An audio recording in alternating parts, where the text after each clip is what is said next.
Hello students, welcome to our first year class of differential calculus. पिछले term में हमने pedal equation and derivatives of the length of an arc के बारे में बात की थी, जिसमें अपन ने जो है कुछ फॉर्मूलेज देखे थे रिगार्डिंग टेंजेंट्स और नॉर्मल्स जो भी थे, polar tangent, polar subnormal सब, और उसके बाद tan phi is equal to r d theta by d r, और एक था length of the perpendicular from pole to the tangent, इसके बारे में बात की थी। अब आगे के लिए हम जो है कुछ और फॉर्मूलेज पे ध्यान देंगे कि क्या है। तो derivatives of the length of an arc में मैं आपको पहले बता चुका हूँ कि आर्क की लेंथ वो होती है जो हम अलोंग द कर्व जो डिस्टेंस मेजर करते हैं उसको हम स्मॉल एस से प्रदर्शित करते हैं। बस खास बात इसमें यही है। और बाकी जो है सिंपल चीज़ें हैं उसको देखें आप। y बराबर एफ एक्स अगर कार्टेशियन इक्वेशन है, तो अगर हम चाहते हैं कि D s by d x find out करें, यानी लेंथ ऑफ एन आर्क कैसे चेंज हो रही है जब x चेंज हो रहा है, तो उसके लिए फॉर्मूला ये बनता है d s by d x is equal to one plus d y by d x का होल स्क्वायर का रूट। तो एक ये फॉर्मूला, अभी मैं किसी भी डेरिवेशन पे के बारे में बात नहीं करूँगा, क्योंकि सबसे पहले कुछ हम पहले प्रिलिमिनरीज जो भी हैं इसकी उसको अच्छे से समझ लेंगे। उसके बाद अगर ज़रूरत पड़ी आगे क्वेश्चंस में तो बताया जाएगा किस तरह इसका डेरिवेशन भी हुआ है। पर अभी जो है बेसिकली हम सिर्फ फार्मूलेज पे कंसंट्रेट करेंगे। तो आप सबको ये करना है कि ये जो फार्मूलेज मैं बॉक्स में रख रहा हूँ रेड कलर के बॉक्स में, इसको आप अपने नोट्स बनाते समय एक अलग जगह पे उतार के और इनको बहुत अच्छी तरह से याद कर लें, ताकि जहाँ भी क्वेश्चन में हमको इन फॉर्मूले की ज़रूरत पड़ेगी वहाँ अपन जो है इसको उसी समय रिकॉल कर लेंगे। तो पहला formula d s by d x is equal to under the root one plus d y by d x का होल स्क्वायर। तो d s by d x क्या है? Rate of change of arc, length of an arc with respect to coordinate x, ये है। उसके बाद अगर अपन आगे चलें तो ये दूसरा हमारे पास फॉर्मूला है कि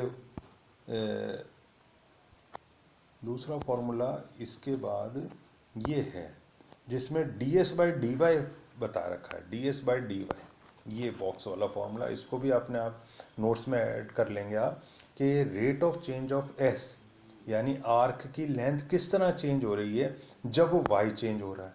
तो उसके लिए क्या है, d s by d y is equal to under the root one plus d y by d x by d y का होल स्क्वायर का रूट। ये सेकंड फॉर्मूला जो आपको बहुत अच्छी तरीके से ध्यान में रखना है कि ये फॉर्मूला क्या है। तो दो फॉर्मूले हम लोगों ने देखे, इनके डेरिवेशंस पे अभी आपको नहीं जाना। फिगर में पिछले टर्म पे एक्सप्लेन कर चुका हूँ कि साई फाई थीटा ये सब क्या होते हैं, इसके बारे में भी हमने बात कर ली है। तो सेकंड फॉर्मूला जो आपको ध्यान में रखना है वो ये वाला था। उसके बाद आगे चलें तो एक ये फॉर्मूला फिर से एक बहुत इंपॉर्टेंट फॉर्मूला है कि D s by d T, ये पैरामीट्रिक फॉर्म में है। पैरामीट्रिक फॉर्मूले में अगर D s by d T, अगर एक्स और वाई में जो दो इक्वेशन है उसको एक सिंगल पैरामीटर टी में हम बात करने लग जाएं तो हम कहते हैं कि पैरामीटर टी से गवर्न हो रही है वो इक्वेशन। तो ऐसे में rate of change of arc length s, इसको हम डी एस बाई पैरामीटर के रिस्पेक्ट में, तो हम इसको बोलेंगे d s by d T.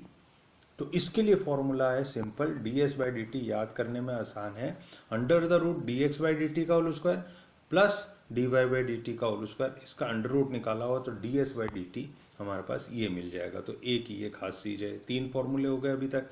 अब सबसे इंपॉर्टेंट फॉर्मूले जो आ रहे हैं वो ये वाले फॉर्मूले, इसको आपको बहुत अच्छी तरीके से याद रखना। तो सबसे पहले हम बात करेंगे इस ट्राइंगल की। इस ट्राइंगल के अंदर सारी एक्सप्लेन की हुई चीज़, फिर आप एकदम जल्दी से इसको याद कर पाएंगे जब भी ज़रूरत पड़ेगी। इस ट्राइंगल को याद रख लें आप। ये जो डी एस है ये एक्चुअली कर्व ही है, पर किया क्या है कि जब बहुत छोटा सा हम इसका टुकड़ा लेते हैं तो वो एक स्ट्रेट लाइन की तरह दिखता है। जो ये डी एस दिखाया गया ये एक स्ट्रेट लाइन की तरह दिखेगा, और डी वाई जो है ये वाली लेंथ है, और डी एक्स ये वाली लेंथ है, और साई जो है ये एंगल है। ठीक। तो अब इस ट्राइंगल को जब हम याद रख लेंगे तो हमारे लिए जो है ये तीन फॉर्मूले याद रखना बहुत आसान हो जाएगा।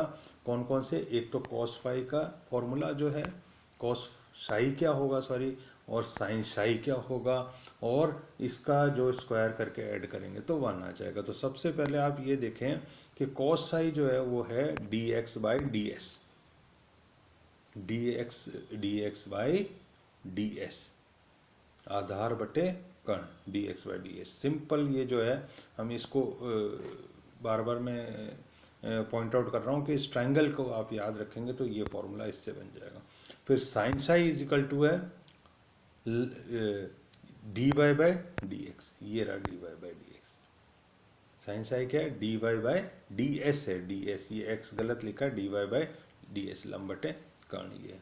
और ये दो फॉर्मूले फिर से हमारे लिए बहुत इंपॉर्टेंट हो गए, इनको कॉस साई और साइन साई के फॉर्मूले को आप याद रखेंगे, ठीक है। उसके बाद आता है पोलर इक्वेशन, ध्रुवीय समीकरण। अगर ध्रुवीय समीकरण है एफ आर बराबर एफ थीटा के फॉर्म में है तो d s by d theta, d s by theta क्या होगा, rate of change of s with respect to theta, rate of change of s with respect to theta. S कैसे change हो रहा है, जब थीटा चेंज हो रहा है। और कब बात करेंगे, जब आर बराबर एफ थीटा के फॉर्म में इक्वेशन दी होगी, ध्रुवीय समीकरण होगी। तो d s by d theta की जो फॉर्मूला बनेगा वो बोलेगा under the root r square plus d r by d theta का होल स्क्वायर। अभी फिर से मैं आपको ये वाली बात बताना चाहूँगा कि अभी हम किसी भी डेरिवेशन के बारे में बात नहीं कर रहे हैं, क्योंकि कोर्स थोड़ा पीछे चल रहा है। तो अपन सबसे पहले क्या करेंगे कि सारे फॉर्मूले हम अच्छे से कर लेंगे, और बेसिकली एग्ज़ाम में ज़्यादातर अपीयर नहीं होते हैं इस टाइप के। तो हमारे को जो सबसे ज़्यादा अटमोस्ट काम की चीज़ है वो है इन फॉर्मूलेस के बारे में बात करना, कि ये फॉर्मूले कहाँ से आए और कैसे हमने इनको यूज़ करना है, क्वेश्चन में अपन आगे देखेंगे, ठीक है। तो ये सारे फॉर्मूले जो भी अपन ने अभी तक करे हैं शुरू से लेकर के, तो आप क्या कीजिए, इन सारे फॉर्मूले को अच्छे से याद कर लें, ताकि अपन जो है इन फॉर्मूलों को जब भी यूज़ करना चाहेंगे अपन आराम से इसको यूज़ कर लेंगे जब भी ज़रूरत पड़ेगी। तो शुरू से अगर एक बार अपन वाइंड अप करना चाहें तो derivatives on arc and length का एक तो ये वाला फॉर्मूला आपको अच्छे से याद करना है। उसके बाद आगे चलें तो एक ये वाला फॉर्मूला आ जाता है, d s by d x वाले फॉर्म में आ जाता है। फिर उसके बाद और आगे चलें तो एक ये वाला formula d s by d y वाला फॉर्मूला ये वाला आ जाता है। उसके आगे चलें तो ये D s by d T parametric form में जो इक्वेशन है वो वाला फॉर्मूला आ जाता है। और उसके बाद लास्टली जो है कॉस साई और साइन साई वाला जो फॉर्मूला है ये भी आपको याद रखना है। और फिर पोलर इक्वेशन की अगर बात करें तो पोलर इक्वेशन में d s by d theta is equal to r square plus d r by d theta का होल स्क्वायर होता है। तो ये सारे फॉर्मूले अलग से निकाल के रख लें, ताकि जो है जब भी क्वेश्चन अप्लाई करेंगे तो इन फॉर्मूलों की हमको ज़रूरत पड़ेगी। Okay, thanks.